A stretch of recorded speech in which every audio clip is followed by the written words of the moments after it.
There is a report buried somewhere in the archives of the Galactic Conclave's Department of Species Assessment that was filed by a field observer named Vorrak Thessin on the 14th cycle of what humans would call a Tuesday.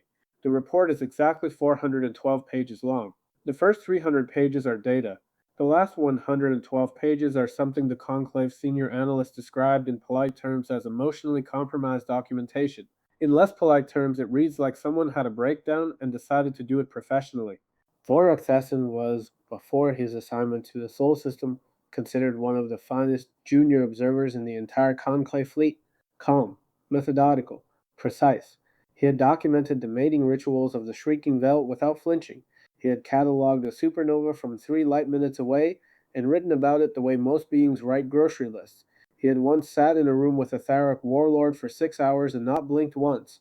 None of that prepared him for the humans. Not even a little bit. It began, as most disasters do, with something that looked perfectly innocent. Vorok had been assigned to the Sol system as part of a standard pre contact survey. The Conclave did these things slowly, carefully. You did not just show up at a developing species doorstep and say, "Hello, we are your neighbors, please don't panic." You watched first, you studied, you built what the Conclave called a comprehensive behavioral matrix, which was their very formal way of saying, "Figure out if these creatures are going to try to eat us before we knock on the door." The humans, on paper, looked manageable. They were carbon based, bipedal, soft, mostly, no claws to speak of, no venom glands, no bioluminescent warning patterns. Their communication relied on vibrations in the atmosphere, and their technology, while progressing at a rate the Conclave found mildly alarming, was still firmly sublight. They had not yet cracked gravitational folding, which meant they were, theoretically, contained. Vorok had reviewed the preliminary files on the shuttle ride over and thought privately that this assignment was going to be the easiest certification of his career. He would later request, formally, that this thought be struck from his personnel record. The first thing Vorok noticed about humans, through the observation array mounted in geosynchronous orbit above the planet's northern continent, was that they did not stop. He had studied hundreds of species. Every single one of them, without exception, operated on some version of a rest activity cycle. You expended energy, you recovered energy, you pushed, you rested. It was the fundamental biological rhythm of almost every complex organism the Conclave had ever encountered.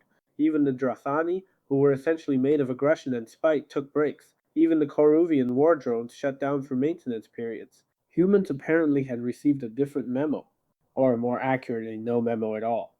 Senna, Vorrak said to his secondary observer, a small, gray-furred being named Senna Quilp, who had the permanent expression of someone who had already accepted that today was going to be bad.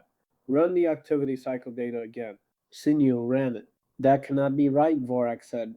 I thought so too, Senna said. I ran it 11 times, and 11 identical results. Vorrak stared at the readout. The human settlements below did not dim, did not slow. There was a period of roughly 6 to 8 of the planet's hours, during which individual units horizontalized themselves and reduced motor activity, yes, but the collective, the species as a whole, the lights never went out, the movement never stopped.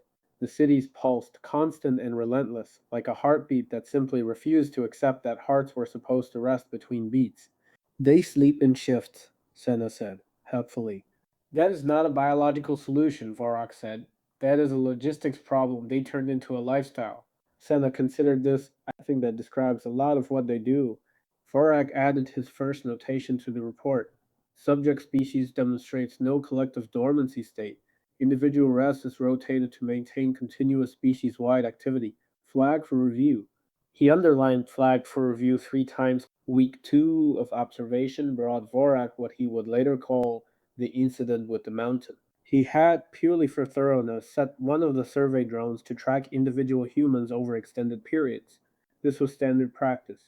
You picked a few subjects, watched them move through their daily cycles, got a sense of what the species prioritized: food acquisition, shelter maintenance, social bonding, the usual.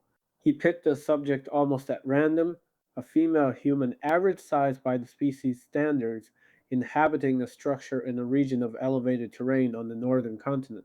The drone tagged her and followed. Her name, he would eventually learn from the Conclave's linguistic decryption unit, was Petra Voss. She was, by human reckoning, 34 years old. Vorek watched Petra Voss for 6 days, On the first day, she walked, not to anywhere in particular. She just walked for hours through terrain that Vorrak sensors classified as moderate to significant physical challenge, hills, loose rock, narrow paths with meaningful drop offs on one side. On the second day, she ran part of it.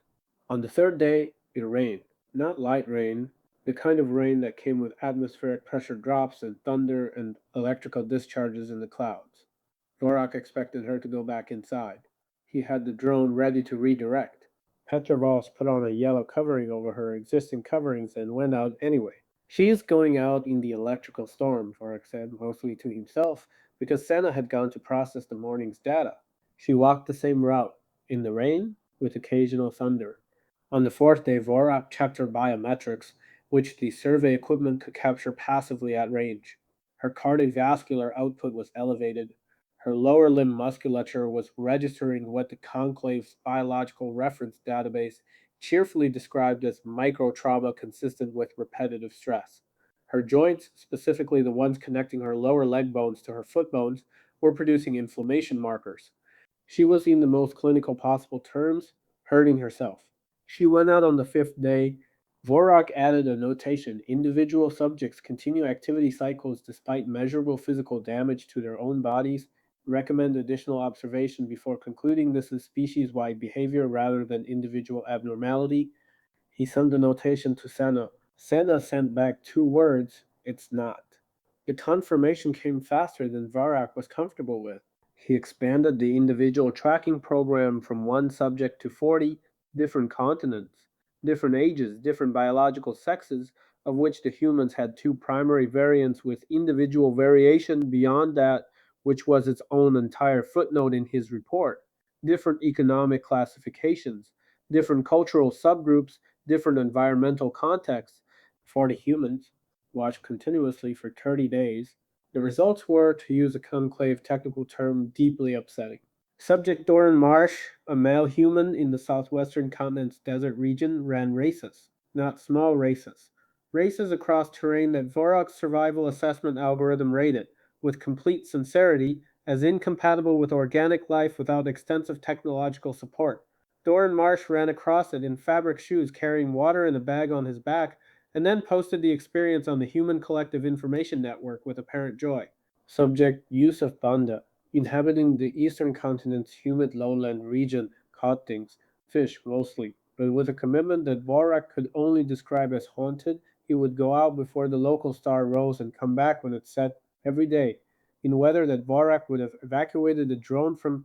He had a small structure at the water's edge that his biometric data suggested was not, strictly speaking, comfortable, and he sat in it for hours at a time in complete stillness, and when he caught a fish, he would sometimes hold it for a moment and then put it back. He put the food back? Vorrak said to Senna. Several times, Senna confirmed. Why would an organism go to that much effort to acquire food and then release it? Senna thought about this for a long moment. I think, she said carefully, that for this particular human, the acquiring was the point. Vorrak stared at her. That makes no sense. I know, she said. That's what's interesting. Subject Lena Farrow was the one that started giving Vorrak headaches. Lena Farrow was a scientist, a human scientist, which was already a category Vorrak had flagged as requiring special observation because the humans had, in the span of what was, by galactic standards, an absolutely embarrassing few centuries, gone from burning things for warmth to splitting atoms for power. The rate of their technological development was the kind of thing that senior conclave analysts brought up at parties when they wanted to make other analysts uncomfortable. Lena Farrow studied what the humans called extremophiles, organisms that lived in conditions that should, by any reasonable standard, kill them. She had traveled to the planet's polar regions, its deepest ocean trenches via remote submersible, its most thermally active geological zones. She had published, by Vorrak's count, 63 documents on the subject of life that refused to die in places that were actively trying to kill it. Vorrak spent 2 days reading these documents through the linguistics decryption unit. Then he spent one more day sitting very quietly in his observation station, thinking. Senna, he finally said, are you aware that the humans find their own extremophiles inspiring? Senna looked up from her console. What do you mean? They study organisms that survive impossible conditions, Vorrak said, and they do not study them the way we study threats. or the way we study curiosities. They study them with, he paused, searching for the right word, admiration. They are looking at these organisms and thinking, I want to be more like that. Senna was quiet for a moment. That is a very unsettling research motivation, she said. Yes, Vorrak agreed. I thought so too. It was on day 41 of observation that Vorrak had what he privately referred to in his personal log as the moment I should have submitted my transfer request. He had expanded the survey to include the Human Collective Information Network. The humans had built a planet spanning communication web, which was remarkable on its own. What they put on it was what Vorrak found truly educational. They shared information, they shared humor, they shared art, and argument, and records of achievement and complaints about very small problems described with the exact same intensity they use for very large problems, which Vorrak found both baffling and privately somewhat charming. But what caught his attention that day was a specific category of content that the humans had apparently developed specifically to celebrate other humans doing things that were objectively very dangerous for no apparent survival benefit. They watched each other almost die and they cheered. A human female named Bram Kowalski, who despite the naming conventions of her regional culture was very much female, had climbed a sheer rock face approximately 900 meters tall, with no equipment connecting her to anything stable, and someone had filmed it, and it had been viewed, Vorac's systems helpfully informed him, 470 million times. 470 million. That is the population of several Conclave member worlds, Vorrak said, to no one in particular, because Senna had gone to eat. He watched the video. He watched it 17 times. Every single time, Bram Kowalski made it to the top. He knew this. His analytical systems told him, before he pressed play, that the video had a positive resolution. And yet, every single time, somewhere around the 230-meter mark, where she traversed a particularly narrow grip on a sheer vertical surface, Vorac's secondary cardiovascular system, the one that handled stress responses, did something uncomfortable. The humans at the top of the feed were commenting things like, she's a legend, and this is actually insane, and I could never, and we don't deserve her. The humans were not disturbed by this, they were delighted. Vorrak added a notation. Human species appears to celebrate rather than discourage behavior that removes individual members from the gene pool. This may explain several things about their development rate, requires significantly more study. He underlined significantly more study, and then beneath it wrote in small letters, or possibly less. I haven't decided. The 37th day brought a conversation Vorrak had not expected to have. Sana came to him in the morning shift looking, if anything, more resigned than usual, which was an achievement. The conclave wants an interim report, she said. I know, I've been writing it. They want to know, she said, sitting down carefully, whether the humans represent a threat assessment requiring classification upgrade. Farrow stopped writing. What classification are they currently? Developing curiosity, Sana said. Category 3. And they want to know if we should upgrade to? Potential concern, she said. Category 6. Or possibly, she added, with the tone of someone delivering news about a diagnosis they'd personally rather not have confirmed, active monitoring priority. Category 9. Category 9 was the classification the Conclave used for species that hadn't done anything wrong yet, but about which several senior analysts had developed persistent headaches. It was not a comfortable category, it came with increased budget allocation and decreased sleep. Vorrak looked at his notes, his 41 days of observations, his 17 viewings of Bram Kowalski, deciding that gravity was a suggestion, his data on Petra Voss walking into electrical storms, his documentation of a species that had collectively decided that suffering was something you trained through rather than away from. Tell the Conclave, he said slowly, that the humans are not an immediate threat. Good, Sina said, with visible relief.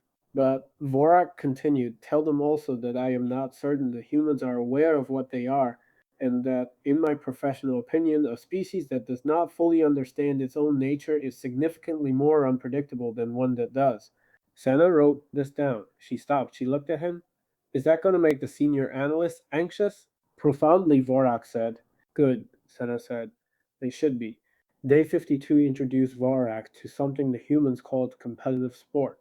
He had been aware, in a general sense, that humans had developed ritualized physical competitions. The preliminary files mentioned this. It seemed on initial review like a reasonable enough social bonding mechanism. Many species did similar things. You ran a foot race, the fastest one got prestige, the community reinforced its social structure, everyone went home satisfied. Straightforward. Vorrak tuned in to what the humans were broadcasting across their information network on day 52, a competition they called the marathon. He knew what a marathon was? The data had told him 42.195 kilometers of sustained running. He had thought manageable, moderate exertion, a few hours, mildly impressive. What he had not fully processed was the following. There were over 40,000 of them, running at the same time through a city while people lined the roads and made noise at them. The biometrics Vorrak could capture at this scale were rough, but the broad strokes were clear. These organisms were in genuine distress, joints under load, cardiovascular systems running at extended elevated output, fuel reserves depleting, bodies entering the biochemical state that the Conclave's reference database called moderate to significant metabolic stress, and they kept going. All 40,000 of them. For hours. Senna, Vorrak said about 2 hours in, when the human sensor showed the participants' physiological markers reaching what should have been, for most species, the voluntary cessation threshold. Hmm, Sina said, watching her own screen. They are not stopping. I can see that. Their bodies are clearly recommending that they stop? Yes. And they are ignoring it, she confirmed collectively. A human on the screen near what appeared to be the 25th kilometer mark was, by Vorrak's analysis, experiencing muscular failure in both lower limbs simultaneously. His stride had deteriorated significantly. He was visibly in pain. Vorrak could see it in the way he moved, the way his face pulled into the expression the human database identified as determined suffering. He kept going. A woman running beside him said something. The translation unit struggled with the distance and crowd noise, but it caught fragments. Something that sounded like, "You are still here." That means you are still moving. The man with the failing legs exhaled something that might have been a laugh, or might have been a sound that had given up trying to be anything in particular. They kept going. Together. Varric found this, against his better analytical instincts, deeply affecting. He wrote in his report, human pain response does not consistently trigger avoidance behavior. This is either a significant neurological anomaly or a cultural override of biological imperatives. Both possibilities are alarming for different reasons. Then, below that, in much smaller text that he would later be embarrassed to have included in an official document, also they help each other, even when it costs them time, even when it costs them position. They slow down, sometimes for each other. I do not have a classification for this yet. On day 61, Vorrak survey drones detected an anomaly. A small human vessel, not military, not commercial, by the patterns of its movement, was operating in what the humans called the North Atlantic. It was a boat of modest size. It had one human on it. Vorrak systems flagged it because the weather in the region had shifted to a state that the Conclave's meteorological analysis classified as hostile maritime conditions. Wind speeds that would strip the paint from a survey drone if you weren't careful. Wave heights that the human oceanographic data said were approaching the upper limit of what that size vessel was rated for.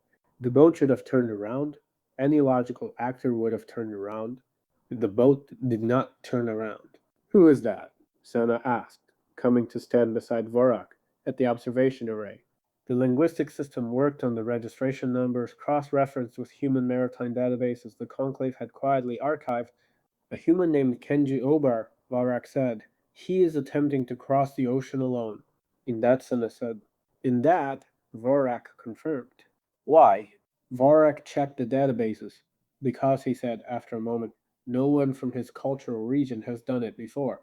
The silence in the observation deck stretched out for a long time. No one has done it, Senna said finally, so he is doing it. That appears to be the complete reasoning, yes? That is the reasoning. It is. Another long silence. I need to recalibrate my threat assessment matrix, Senna said. My current one doesn't have a field for this. I know, Vork said. Mine didn't either. I added one. I called it motivated unreasonableness. They watched Kenji Obar for 19 days. His vessel was struck by a significant storm on day 4. Vorrak had every emergency protocol in the survey mission ready to go, not that he could use them. Contact was strictly forbidden until the Conclave completed its assessment, but he had them ready anyway. which he later noted in his personal log was the closest he had come to violating a direct conclave order since his training. Kenji Obar's vessel was pushed 300 kilometers off course. He corrected course and kept going. On day 9, his primary propulsion system developed a fault. The drone footage showed him working on it for 6 hours, stopping only to eat something from a sealed container and once to stop and look at the stars for a long time with an expression that the human database struggled to classify, but that Vorrak privately decided was something between peace and ferocity.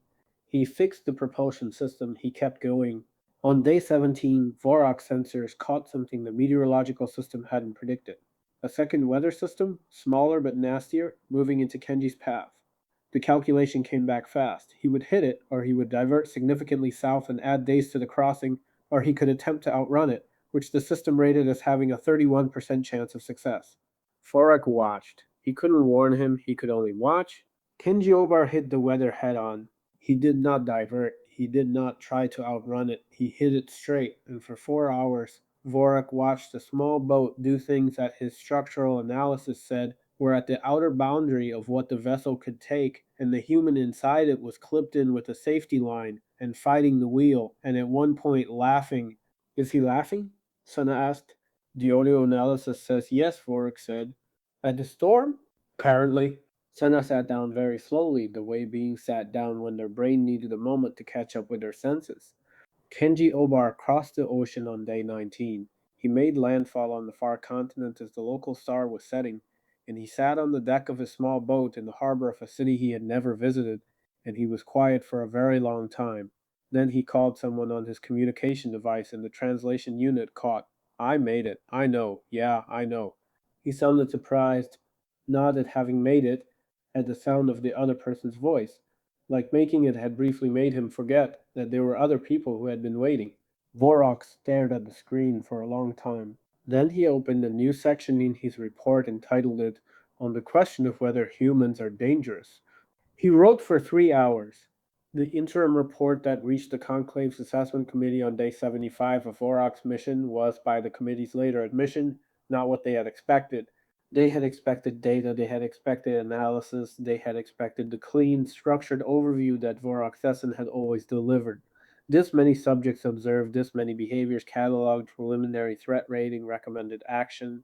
What they received was also data, analysis, and structure. But it was also something else. Conclave Committee Chair Dresden Orvek, a being of considerable seniority and approximately 400 years of experience reviewing exactly these kinds of reports, read Vorrak's interim document twice. Then he called his deputy, a younger analyst named Talverin, and had him read it. "Well," Tal said when he finished. "Well," Dresden agreed. "He's not recommending active monitoring priority," Tail observed. "No," Dresden said. "He's recommending," Tal checked his notes, "active bewilderment priority." "That is not an official category," Dresden said. "I know. He invented it." "I know." He sat with this for a moment. He says Tal continued reading, and I quote, "The humans are not dangerous in the way a weapon is dangerous. They are dangerous in the way a question is dangerous. Specifically, a question that, once asked, refuses to go away." He also says their threat classification should be elevated, but that the threat he is classifying is not aggression, it is persistence, and that in 50 years of assessment work, he has never encountered a species whose defining characteristic was the structural inability to accept that something was impossible. Dresden was quiet. He also, Tal added, appended a personal note, which is technically against protocol for interim reports. "What does the personal note say?" Tal looked at the note, he looked at Dresden, he looked at the note again. He says, "I have been observing these creatures for 75 days, and I need you to understand something. They are not special because they are strong. They are not special because they are fast or smart or technically advanced or particularly well designed for survival. They are, from a biological standpoint, genuinely quite fragile. But they have somewhere in their development made a decision at the species level, probably without realizing they made it, and that decision is this. The answer is never no. The answer is just not yet. I do not know what to do with this. I am asking for guidance." The committee chamber was very, very quiet. Dresden Orvek, 400 years of analytical experience, pressed into a body that had seen the rise and fall of 11 galactic powers, looked at the ceiling for a long time. "Send him guidance," he said finally. "What guidance?" Tail asked. Dresden thought about Kenji Obar crossing an ocean alone. He thought about 40,000 bodies pushing through pain because the finish line existed. He thought about a woman climbing a rock face with her bare hands while 470 million people held their breath.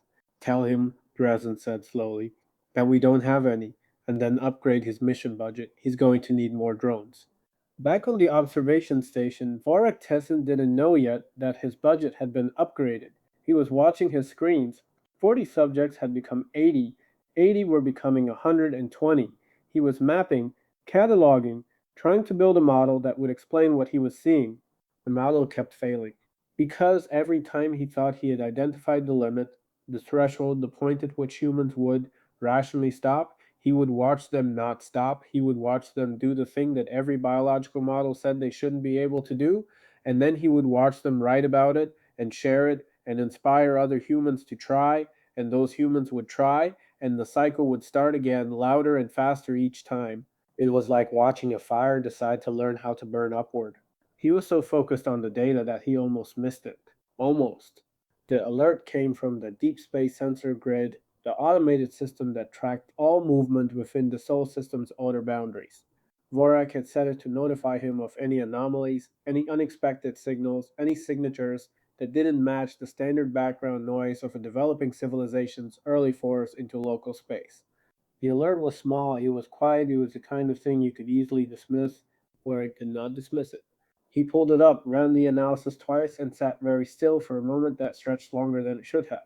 Then he said very quietly, to no one in particular, because Senna was asleep, "Oh, just that. One syllable." But the way he said it filled the observation deck like smoke filling a room. Slow, inevitable, impossible to ignore once you noticed it. He checked the signal again. He ran the numbers. He checked them a third time. Then he pulled up the communication channel to Conclave Command and started composing, with shaking hands, an urgent message. Because the humans, in their steady, relentless, completely failing to understand that things were supposed to be impossible way, had done something that Vorrak had not predicted, something that changed everything. Something that meant the question of whether to make contact was no longer a question the Conclave got to answer on its own timeline, in its own comfortable, carefully scheduled way. The signal from the deep space sensor grid was not random background noise, it was not solar interference. It was a probe, human made, small, primitive by Conclave standards, but functioning. But it was further than it should have been, further than any human made object had any business being, and it was broadcasting a message on a frequency that the Conclave communications analysis said was, technically speaking, specifically designed to be heard, not by other humans, by whoever was out there. By, in other words, Vorrak Thessin, junior field observer, who was currently sitting in a cloaked survey station 2 light seconds off the planet's orbital path, staring at this message, and feeling, for the first time in his professional career, something that took him a full minute to identify. He was afraid. Not of the signal, not of the probe, of what it meant about the species that had sent it. The message was simple. The translation took almost no effort. Three components: a mathematical sequence proving the sender understood universal constants, a map of their star system, and one more thing, one last piece that the probe was broadcasting on repeat, endlessly, into the dark. We are here, we are here, we are here. Not a threat, not a demand, not a warning, just a fact, stated with complete unshakable certainty by a species that had not yet left its own star system, broadcasting into a void they had no proof was listening. We are here. Vorrak finished composing his message to the conclave and hit send. Then he pulled up a new document in his observation report software. He labeled it Addendum Revised Assessment. He wrote 3 sentences. They know someone is listening. They do not know who we are or if we will answer. They are talking anyway. Then he saved the document, leaned back in his chair, and stared out at the star they called their sun, burning quiet and yellow in the dark, while on the world beneath it, 40,000 humans finished the race. A man crossed an ocean. A woman reached the top of a wall that had no reason to be climbed. And somewhere in a research station, Lena Farrow wrote another paper about organisms that refuse to die in places designed to kill them, and thought to herself, without knowing anything about Vorrak Thessin or his shaking hands or his small, frightened addendum, that she was only just getting started. The Conclave's emergency response to Vorrak's message arrived in 14 hours. 14 hours. By Conclave standards, this was essentially instantaneous. The Conclave moved the way ancient geological formations moved, with enormous power in directions that were inevitable and very, very slowly. Getting a response in 14 hours meant that someone somewhere in the upper echelons of galactic governance had seen the word probe in the subject line, knocked their morning refreshment onto their floor, and started making urgent calls. Vorrak read the response twice. Then he read it a third time because the third reading confirmed what the first two had suggested, which was that the Conclave senior analysts had, in their urgency, managed to tell him almost nothing useful, while using an impressive number of words to do it. The response said, maintain current observation protocols. Do not approach, do not signal, do not interfere, await formal assessment team. Estimated arrival 41 standard cycles. 41 standard cycles, in human terms approximately 11 weeks. Vorrak looked at the probe signal still scrolling across his secondary display. We are here, we are here, we are here. Patient as a clock. Stubborn as a fact. Broadcasting into the dark without expectation or doubt, just the simple, infuriating certainty of its own existence. 41 cycles? Senna said from behind him. He hadn't heard her come in. She read the message over his shoulder, then straightened up and looked at the probe signal. Do you think they will still be broadcasting in 41 cycles? Of course they will, Vorrak said. They have a power source rated for decades. They built it that way deliberately. They planned for the wait, Senna said.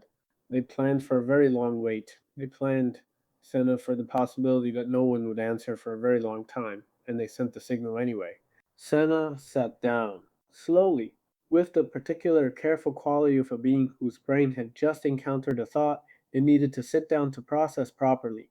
That is, she said, after a moment, either very optimistic or very stubborn. With humans, Barak said, I have learned that those two things may not be separable. He did not sit still for 41 cycles. Sitting still had never been something Vorak did particularly well, and discovering that a species he was observing had essentially sent a loud message into space while he was watching from the shadows had done nothing to improve his capacity for patience. He expanded the survey. He pulled in data he hadn't prioritized before. He went back through archived recordings of the Humans Information Network, weeks and months of it, looking for something he hadn't had the framework to recognize when he first arrived.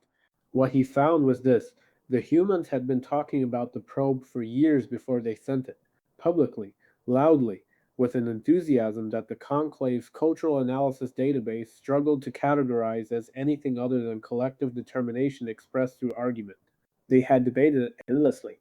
There were recordings of human experts sitting in front of recording equipment, speaking to cameras, disagreeing with each other vigorously about whether to send the signal. Some said it was dangerous, some said it was wasteful, some said the signal should carry different information, or be sent on different frequencies, or be delayed until humanity had more to say for itself. And then they had sent it anyway, not because the debate concluded. Vorok checked the archives carefully on this point, because it mattered. The humans had not reached agreement. They had not resolved the argument.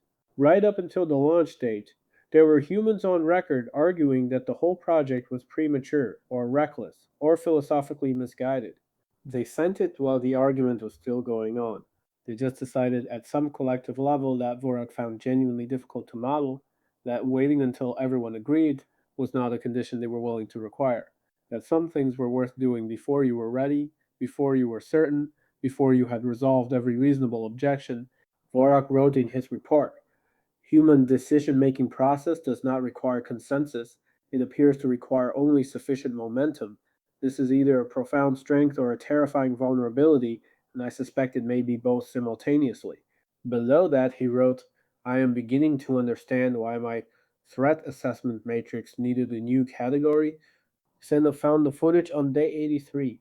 She came to Varak station at an hour that was, by ship schedule, technically the middle of the night shift, which meant she had clearly not been sleeping, which meant she had found something that wouldn't let her sleep. Varak recognized the look. He'd seen it on his own face in the reflective surfaces of the observation deck more times than he wanted to count. You need to see this, she said. She didn't say hello first. That told him everything about the urgency. She pulled up the footage on his main display. It was archival, old by human standards, more than a century past by the timestamps, black and white, the image quality rough and granular, the way the Conclave's historical visual database rendered early human recording technology. A room, a large room, full of human males in formal garments, with a particular quality of attention in their posture, the kind that came from knowing the moment mattered. One human stood at the front, and Vorrak's translation unit worked quickly on the speech. We choose to go to the moon, the translation said. The human's voice came through underneath the translation, a warm baritone with a rhythm to it, that the translation could carry the meaning of but not quite the music. We choose to go to the moon in this decade, and do the other things, not because they are easy, but because they are hard. Vorrak stared at the screen. Not because they are easy, he said, but because they are hard. Yes, Senna said. They developed a preference for difficulty. Apparently, as a philosophy. As a stated, deliberate, publicly announced philosophy, yes. Vorrak watched the rest of the speech. He watched the humans in the room respond to it. He watched through the grainy recording the particular quality of a crowd that had heard something that reached directly past their reasoning and grabbed something older and deeper. Did they do it? He asked. The moon. Did they go? Sana pointed to another file she had already queued. Less than a decade after the speech, a human in a white suit descending a ladder, setting foot on a surface that was not, in any sense, designed for human feet, and saying something that the translation unit rendered with the slightly uncertain quality it always had when it was capturing something that the speaker had clearly been practicing. One small step for man, one giant leap for mankind. The human planted a flag. Vorrak's cultural analysis database had a notation on flags. Flags were territorial markers. Flags said, "This is ours." But Vorrak looked at this particular flag on this particular airless rock, and something about the context made the territorial reading feel incomplete. There was nothing to claim, no resources, no atmosphere, no strategic value in any conventional sense. They had gone there and planted a flag not because it meant anything immediately practical, but because they had said they would, and they had. They told the universe they were coming, Vorrak said quietly, and then they came. And now, Senna said, pointing back to the probe signal still scrolling in the secondary screen, they are doing it again. The room was quiet for a moment.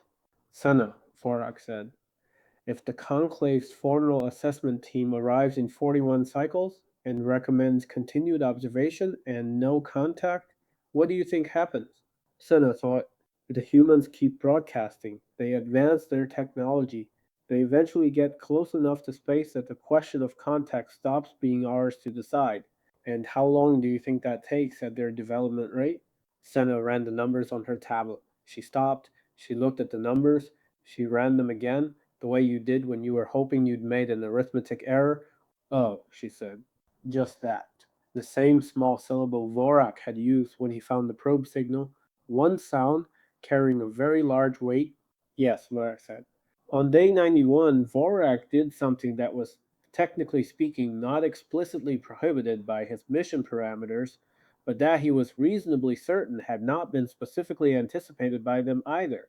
He moved the survey station, not far, not enough to trigger the Conclave's automated position monitoring as an anomaly, just close enough that the passive sensors could pick up. With finer detail than before, the communications traffic coming from the human's primary space agency facilities. He told himself this was data collection. He told himself this was consistent with his observation mandate. He told himself this and mostly believed it, and only occasionally, in quiet moments, admitted to himself that he was doing it because he was curious, in a way that had stopped feeling professional approximately 40 days ago. What the finer sensors picked up was this: the humans, right now, today, with their current technology, were planning something. Not to probe, the probe was already done. This was new. This was a conversation happening in real time in the facilities that monitored the probe signal between people who had been listening to the response to their broadcast, specifically the absence of response, and had apparently decided that waiting was not sufficient. Translation was imperfect at this distance, but the linguistics unit did its best. A human named Deo Osi, who the database identified as a senior scientist at the primary space monitoring facility, was talking. Vorrak caught fragments, plans, frequencies, something about amplification, something about repetition. They were not planning to wait for a response. They were planning to send more signals, stronger signals, on more frequencies, from more locations. They were planning to turn the volume up, and not because they had heard anything back. They were turning the volume up because silence, to the humans, was apparently not a signal to stop. Silence was a signal to be louder. Vorrak added to his report, and his hand was not quite steady. Subject species interprets non-response as insufficient transmission power rather than as negative response. Recommend the conclave reconsider timeline for formal assessment. Urgently. He sent it. He did not expect a fast reply this time he got one anyway. 7 hours. Someone in the conclave was not sleeping either. The reply said, noted, assessment team departure moved forward. Estimated arrival, 22 standard cycles. Maintain current protocols. Do not make contact. This is not a suggestion, Observer Thessin. That last line is new, Senna observed, reading over his shoulder again. They added it specifically for me, Vorrak said. Is it working? Vorrak looked at the screen, at the probe signal, at the footage of Deo Osei, half a planet away, talking to colleagues about amplification arrays and broadcast schedules, and the logistics of making absolutely sure that whoever was out there could hear them. Ask me in 22 cycles, he said. The assessment team arrived in 19 cycles, which told Vorrak more clearly than any official communication could have how seriously the Conclave was now taking this situation. The Conclave moved in 41 cycle estimations and arrived in 19. That was the Conclave equivalent of running. The assessment team was 5 beings, led by a senior observer named Velcarano, who was older than Vorrak by approximately 100 years and had the kind of still, measured presence that came from having assessed a great many situations and survived all of them. She reviewed Vorrak's complete report files in silence over the course of a single ship cycle, while her team set up additional monitoring equipment and Vorrak tried very hard to look like someone who had maintained all protocols correctly. When she finished reading, Valcarano sat across from him in the observation deck and looked at him with an expression he couldn't entirely read. You moved the station, she said. Within permanent range, he said. She said in a tone that communicated precisely what she thought of that particular argument. Your report is comprehensive. Thank you. It is also, she said carefully, somewhat personal for an official document. The species prompted it, apparently. She looked out at the display screens, all of them running various feeds, the probe signal, human news transmissions, the monitoring data from the space agency facilities. You have been at this for 93 cycles. Yes. You requested guidance on day 75. Yes. And we sent none. You sent me budget, he said. For more drones. Yes, she said, and there was something in her tone that sounded, if he was reading it correctly, almost apologetic. Because we didn't have guidance to give. Your assessment was correct. We didn't know what to do with them either. This was not the kind of thing senior observers typically said to junior observers. Vorrak found it both reassuring and deeply alarming. What do we do now? He asked. Veldiarano looked at the probe signal for a long time. We are here, we are here, we are here. Now, she said, we watch a little longer, and we decide. The deciding took 4 more cycles, during which Vorrak showed Velk Orano's team everything he had, every subject, every behavior cataloged, Petra Voss in the electrical storm, Kenji Obar laughing at weather that was actively trying to kill him, Bram Kowalski and the rock face and the 470 million people watching her refuse to fall, 40,000 humans pushing through the point where their own bodies had given every available signal to stop, and choosing over and over, cycle after cycle, not to. He showed them the moon footage. He showed them the speech, not because it is easy, but because it is hard, and he watched Velka Rano's face as she listened to a voice from more than a century ago explaining with complete clarity exactly what kind of species this was going to be. He showed them Dao Osei planning more signals. He showed them Lena Farrow's papers on Extremophiles and the connection he had drawn in his own analysis notes between a scientist who studied organisms that refused to die in impossible conditions and a species that appeared to be at the foundational level attempting to be one. On the 4th cycle, Velcarano called a full team meeting, all 5 of them, plus Vorrak plus Senna, in the main observation deck, with every screen running and the probe signal scrolling in the background like a heartbeat that had no intention of stopping. Assessment findings, Velk said, her voice carrying the particular quality of official pronouncement. The Sol system species designation Terran sapient, commonly self-referred to as humans, presents a behavioral profile with no close parallel in conclave assessment archives. Standard threat metrics are insufficient. Agreed, said the team's biological specialist, a being named Ora Soon, who had spent the 4 cycles looking increasingly as though he needed a long rest. Their biological limitations are standard for soft-bodied species of comparable development. Their behavioral responses to those limitations are not. The disconnect is significant.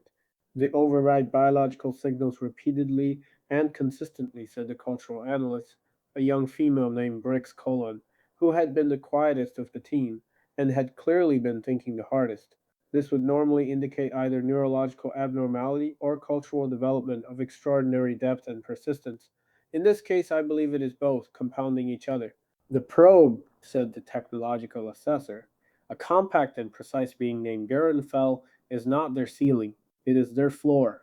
Current trajectory modeling suggests sublight crewed missions within 2 generations. Gravitational theory is being actively worked on by multiple independent research groups on the planet right now. I want to be very clear about what this means. They are not developing towards space. They are in space already, in their minds. The physical technology is catching up to a decision they made before they had the means to implement it. The room was quiet after that. Threat assessment? Velcarano asked. Turan fell, Orsun and Brix Cologne looked at each other. The look had a specific quality, the quality of 3 people who had independently arrived at the same conclusion and were each privately hoping one of the others would say it first.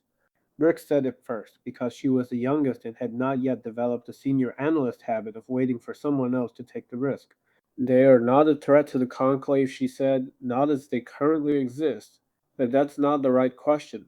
The right question is whether the Conclave is ready for the universe to contain them. Another silence. A heavier one. That's a philosophical finding, Velcarano said carefully. Yes, Brix said. I think this situation requires one. Vorrak spent the 2 cycles after the team meeting mostly alone in the observation deck, while Velcarano sent her preliminary findings to Conclave Command and waited for instructions. He watched the screens, he watched the humans. He had watched them for so long now that the rhythm of it had become something like breathing, something he did without thinking, automatic and continuous. He watched a human male named Tavish Brand, who the database identified as a retired builder of physical structures, spend his afternoons teaching children in his settlement how to construct things with their hands, small things, wooden objects. The children were bad at it, and Tavish Bren was patient in a way that looked effortless, but that Vorrak had learned, over months of watching humans, was actually one of the hardest things the species did. Patience for humans was not a resting state. It was an active choice made repeatedly against the grain of everything their nervous systems wanted to do. He watched a human female named Tsukivaro run a shelter for what the cultural database called companion animals, which were non sapient creatures the humans had formed social bonds with and taken a collective responsibility for. Tsukivaro did this with no external compensation Varro could identify. She did it at personal financial cost based on the translation of her communications. She did it on days she was clearly exhausted, and on days when the work was not rewarding, and on a day that his sensors told him was significant in human cultural terms, a celebration day when most humans gathered with family units, and Tsukivaro spent it at the shelter because the animals didn't understand celebration days and still needed care. He watched a boy, a very young human male, approximately 10 years by the planet's calendar, named Finadella, spend 3 months building a small telescope from components he had found and modified and assembled in a room in his family's home. He watched Finadella point his telescope at the sky on the night he finished it, and the sensors were good enough, at close enough range to catch the expression on the child's face. It was the expression of someone seeing something for the first time that they had been moving toward their entire life. Vorok sat with that for a long time. Then he wrote the last section of his personal assessment addendum, not the official report. The other document, the one he had started on day 75 when he asked the conclave for guidance and admitted he didn't have any. The one that had been growing in the background of every official filing, carrying all the things that didn't fit the standard format. He wrote, I have been trying for 103 cycles to answer a specific question. The question is, what are the humans? And I think I have been asking it wrong. I have been looking for a category, something in the archives that matches, something the conclave already has a protocol for. But the protocols exist for species we already understand. The protocols exist because someone at some point did the hard work of understanding something new and then built a framework around it so the next observer wouldn't have to start from zero. He stopped, reread what he had written, kept going. I think the humans are the work that has to be done before the protocol exists. I think they are, in the most precise sense I can manage, a new question. And the thing I have come to understand after watching them for 103 cycles is that they are not afraid of new questions. They prefer them. They go looking for them. They drive toward the unknown the way most species drive away from it, not because they don't understand it is unknown, but because the unknown is where the next thing worth doing lives. He stopped again, looked at the probe signal. We are here. I am recommending contact, he wrote. I know this is not within my authority. I know the formal recommendation comes from the assessment team, not from a junior observer on what was supposed to be a routine survey assignment. But I am recommending it anyway, as clearly as I know how, in whatever section of the official record this document eventually becomes part of. I am recommending contact for one reason that I believe supersedes all the procedural reasons to wait, which is this: they already know we are here. He saved the document, looked at it, added one more line. They don't know our names, they don't know our faces. They cannot identify our ships or locate our stations or point to us in the dark. But they know with the specific, unshakable certainty that I have come to recognize as the most consistently reliable feature of this species, that the universe is not empty. They sent a signal into a void that gave them nothing back, and they called it a first attempt. And I have watched for 103 cycles what happens when humans make a first attempt at something. They do not stop at first attempts. Velcarano's instructions from Conclave Command arrived on cycle 107. Vorrak was awake when they came in. He was almost always awake these days, which Senna had started commenting on with the combination of concern and resignation that he had come to appreciate as her particular form of caring. He read the instructions, he read them again. Then he went to find Velcarano, who was in her temporary quarters reviewing data, and he said they approved it. Velcarano looked up. I know, I received the same message. They approved contact, limited, structured, carefully staged contact, she said, with the emphasis of someone who had specific feelings about the word carefully. Not tomorrow, not immediately. There is a preparation process. There are protocols to establish. There are 37 formal procedural steps between an approval and an actual first contact event. But they said yes, Vorrak said. Velcarano looked at him for a long moment. Something shifted in her expression. Something that, on a human, he would have read as a smile that was being kept at a professional distance. They said yes, she confirmed. Mostly on the strength of your report, Thessin. The personal sections, the sections that technically aren't part of a standard official filing? Those ones, she said. Someone in the upper committee apparently read the part about the boy and his telescope and decided that 37 procedural steps should begin immediately rather than at the next scheduled review cycle. Vorrak thought about Finidala and his assembled telescope and the expression on his face pointing at a sky that had for 103 cycles been looking back without saying so. Good, Vorrak said, and then, because it was the truest thing he could think of, they have been ready for a long time. He just went, the 37 procedural steps took 8 cycles. Not because the steps were simple, they weren't. Every step had sub-steps, and every sub-step had documentation requirements, and the documentation requirements had review processes, and the review processes involved committees, and the committees had scheduling conflicts that had to be resolved, and all of this was entirely normal for the conclave, and would have been entirely reasonable, except that every single day while it was happening, the probe signal kept scrolling. We are here. We are here. And Dio Ose kept planning her amplification arrays, and Lena Farrow kept publishing papers about survival and adaptation, and somewhere in the northern mountain region, Petra Voss kept getting up in the morning and walking into whatever the weather was doing because the path existed and she was on it. On cycle 115, Velcarano gathered the team in the main observation deck and ran through the contact plan one final time. It was elegant, as these things went. The signal, a response on the probe's own frequency using the same mathematical constants the humans had used, because mathematics was the universal language that sounded impressive at committee meetings and actually meant something in practice. Then progressively more. Structured exchange, careful escalation. No ships, no faces, not yet. Just a conversation, starting from the beginning, in the one language that didn't require a translator because it was built into the architecture of reality itself. Questions? Velcarano asked when she'd finished. There were technical questions from Dorin, procedural confirmations from Brix Colon, biological readiness checks from Orasoon, all answered, all cleared. Then Velcarano looked at Vorrak.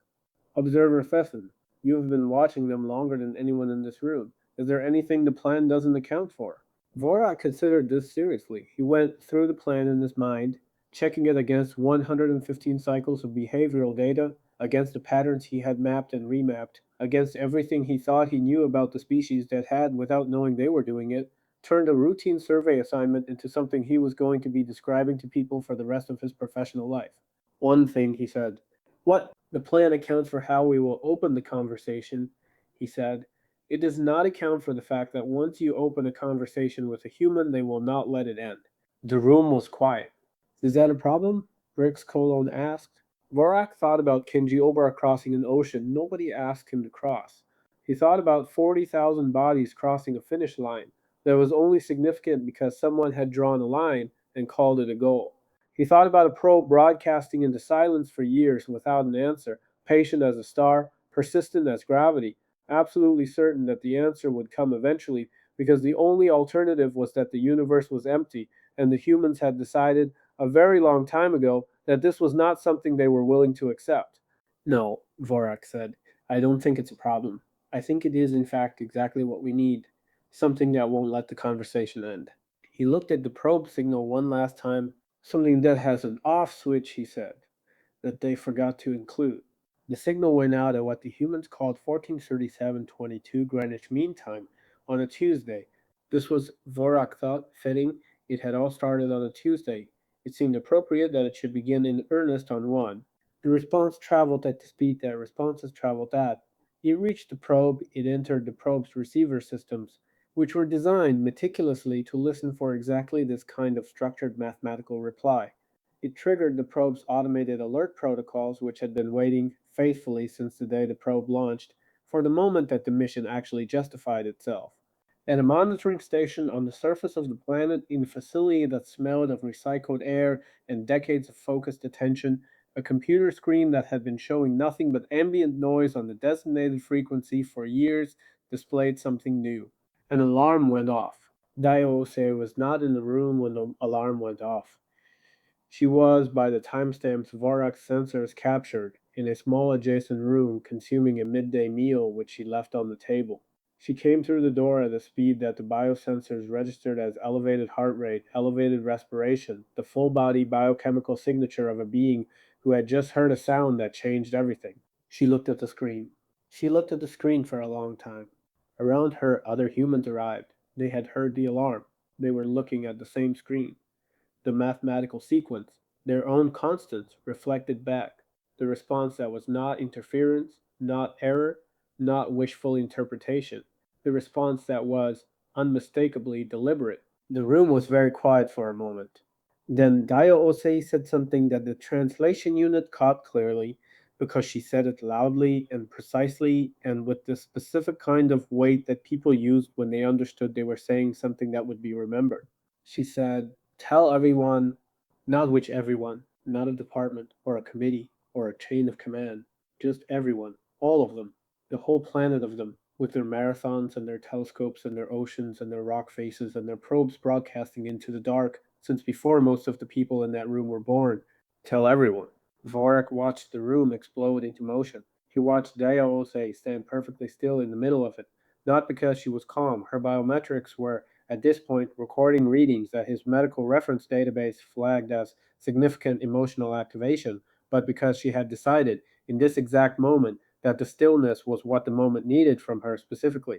He watched her look up not at the ceiling, but at a particular angle that, if you extended the line through the roof of the building, and through the atmosphere and through the dark between stars, pointed more or less directly at the region of space where the Conclave survey station was positioned. She could not have known this. It was not possible that she knew this.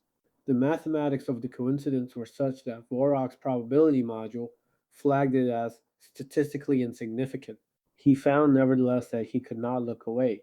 Senna, he said. I'm watching, Senna said. She's looking right at us. She can't know that. No, he agreed. She can't. Daiyose looked at the sky for 11 seconds. Then she looked back at the screen and at the people around her and at the work that was just beginning, the enormous, complicated, beautiful, and dangerous work of two species finding each other across the dark. She said something else, quieter this time. The translation unit worked hard and got most of it. Well, she said, to no one and everyone, took you long enough.